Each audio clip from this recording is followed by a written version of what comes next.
O avanço da variante Omicron é um dos principais fatores por trás do aumento impressionante no número de novos casos de Covid-19 registrados em várias partes do mundo.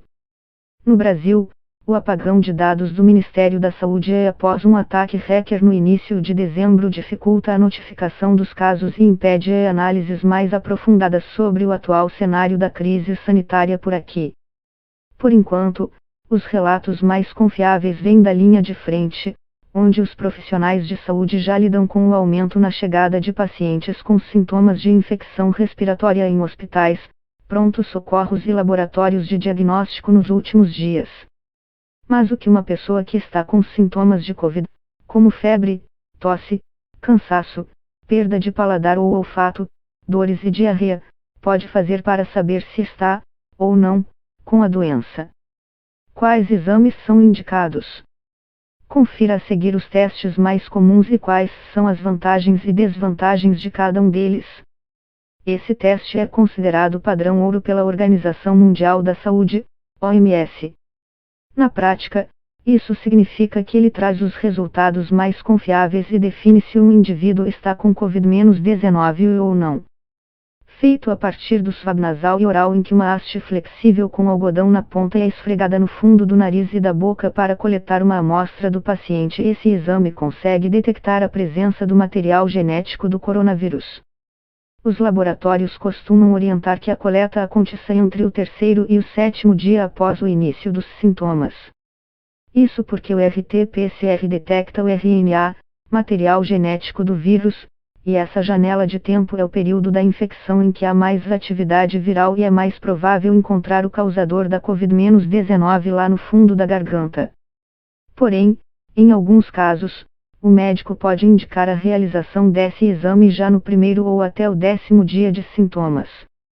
Apesar do alto grau de confiabilidade, essa opção também traz algumas desvantagens. Ela é mais cara, chega a custar entre R$200 e R$400 na rede privada, e o laudo com o resultado pode demorar mais de um dia para ficar pronto.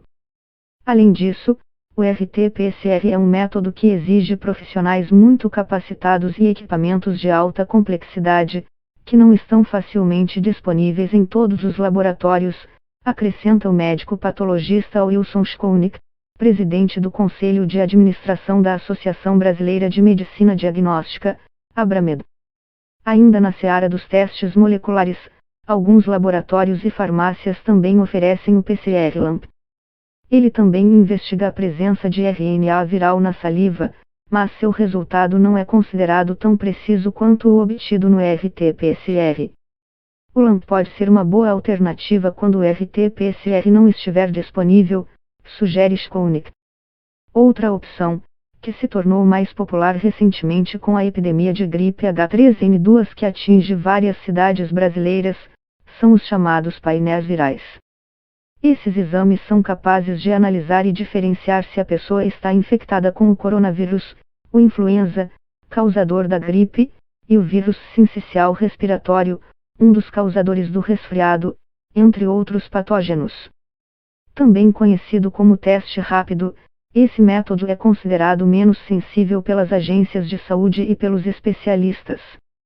Em outras palavras, isso significa que os resultados dele são um pouco menos confiáveis quando comparados ao RT-PCR. A taxa de falsos negativos quando o exame diz que a pessoa não está com Covid, mas, na verdade, ela tem a doença é um pouco mais alta nos testes de antígeno. Para diminuir esse grau de incerteza, muitos locais e instituições recomendam repetir o teste de antígeno por vários dias consecutivos, às vezes, durante uma semana inteira. Assim, é possível garantir a detecção do coronavírus em algum estágio do processo infeccioso, caso ele realmente esteja no organismo daquele indivíduo. Entre as suas vantagens, é possível destacar o preço mais baixo, varia entre R$100 e R$200 em laboratórios privados, e a rapidez no resultado, como o próprio nome popular desse método já adianta. É possível saber se o teste é positivo ou negativo em 15 a 30 minutos. Os testes de antígeno conseguem entregar o resultado num prazo mais curto, sem a necessidade de centralização das amostras e dos laudos. Eles podem ser bastante úteis numa situação de alta demanda, analisa a infectologista Carolina Santos Lazari, do Grupo Fleury. Esses exames dão um suporte importante para o diagnóstico precoce e rápido, capaz de interromper as cadeias de transmissão do vírus na comunidade, complementa a médica. Esse exame também é feito a partir do swab nasal e oral, que coleta o material no fundo da boca e do nariz. Diferentemente do RT-PCR, que avalia a presença do material genético, o antígeno busca a proteína N na amostra.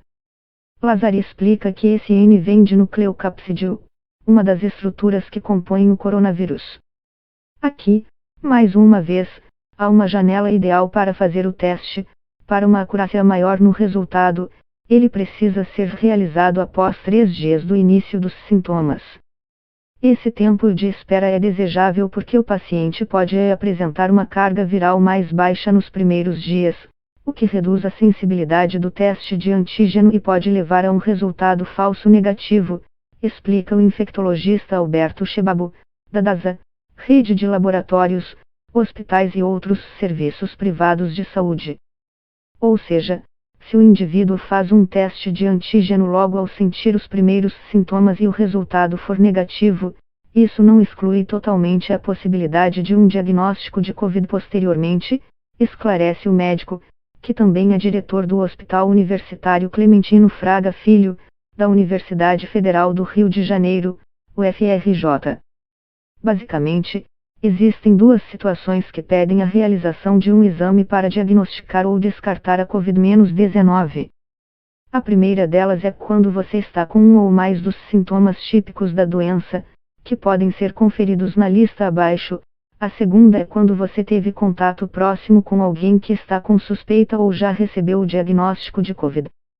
Alguns países também possuem políticas para distribuir os testes como forma de rastreamento, com o objetivo de identificar os pacientes sem sintomas e isolá-los precocemente, antes que eles transmitam o vírus adiante, acrescenta Chebabu. Se você apresenta os sintomas típicos de Covid, o ideal é ficar em isolamento, mesmo antes de ter feito o teste, ou caso não consiga realizar o exame por falta de disponibilidade. Ao evitar o contato com outras pessoas, você diminui o risco de passar o vírus adiante e criar novas cadeias de transmissão entre seus contatos próximos. Após o exame, as recomendações sobre o que fazer vão depender muito do resultado. Se for negativo, ou seja, você não está com Covid, é possível retomar as atividades, seguindo os cuidados básicos, como usar máscaras, evitar aglomerações e tomar a vacina, caso ainda não tenha completado o esquema de 2 ou 3 doses. Mas lembre-se que é preciso sempre ponderar esse resultado, especialmente se você tiver feito o teste de antígeno, em que o risco de um falso negativo é mais alto. Esse cuidado deve ser ainda maior se os sintomas sugestivos de infecções respiratórias continuarem.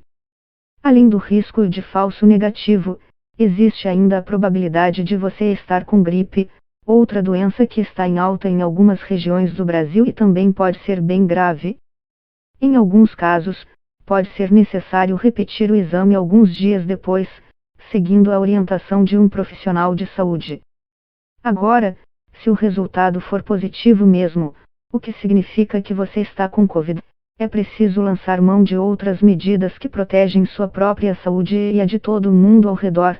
Além do isolamento, é importante avisar os contatos próximos, monitorar os sintomas, repousar, caprichar na hidratação e buscar um hospital se os incômodos piorarem.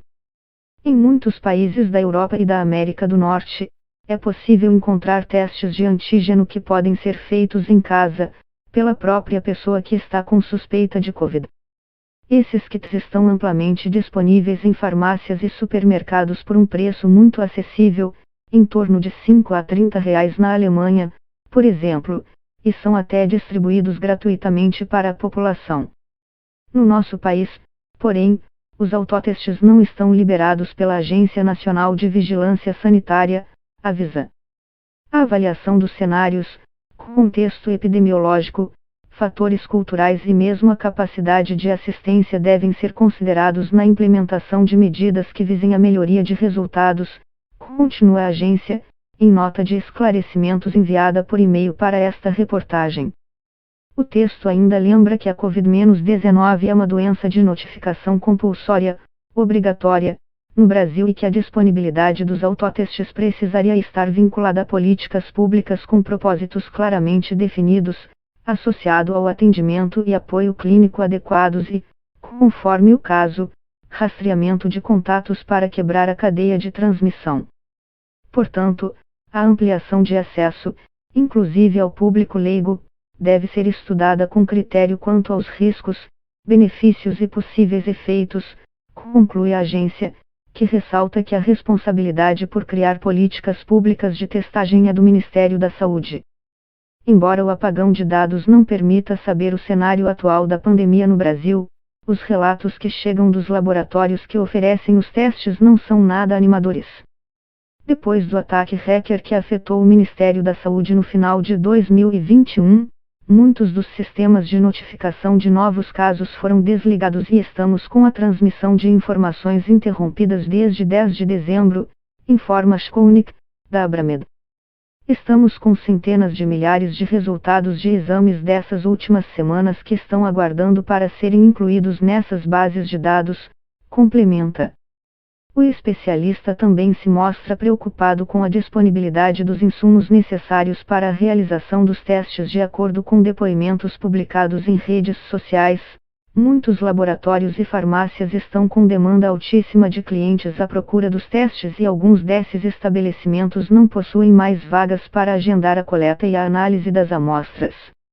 No cenário internacional, já é possível notar uma disputa pelos insumos e reagentes que possibilitam a realização dos exames, a exemplo do que vimos no começo da pandemia, relata. Eu acredito que os maiores grupos brasileiros desse setor ainda possuem um estoque que talvez seja suficiente para os próximos 2 meses. Para depois desse prazo, a escassez já é algo que pode virar um problema, vislumbra Shkonik.